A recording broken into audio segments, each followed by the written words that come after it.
We all know what we should do, but we don't do it. And I know space is increasingly crowded.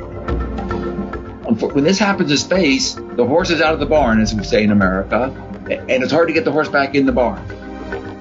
And we will have, I guess, to deal with that. I'm still confident we will find solutions. Technically speaking, it's rather simple, but in terms of political will, it's rather complex. Great, at least there's some progress, and I'm happy to hear that. And the question is the way forward. Should we continue in this way? Excellent question, and I can give a positive answer. Yeah, I mean, I love that. I want to open it up to people here. I think the answer is yes.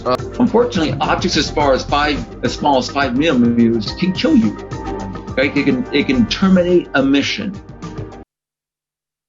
We will dream our dreams of space ships and dream our dreams of bringing people up to Moon and Mars, ignoring the environmental problem what is already existing there.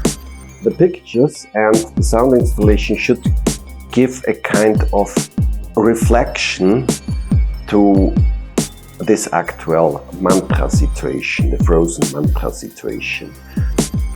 All the different parts and pieces moving through the orbit have the very high potential of harming the next best satellite surrounding them.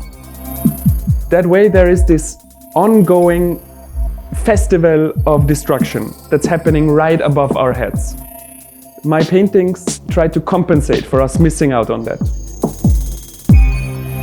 And the situation of space debris has reached such what I will call already beyond tipping point. I also completely agree. This is a fascinating conversation. Thank you for this. It's really needed, and we need to work this through. And all right. Well, anybody have anything they want to add on to that? Everyone else's point of view that there's really no time to lose. I mean, it's just the problem gets harder and harder to. I don't know. These are all just ideas floating in my head, and your concerns are duly noted, my friend. So I thank you very much. Fascinating conversation. Was really great to listen to all of you.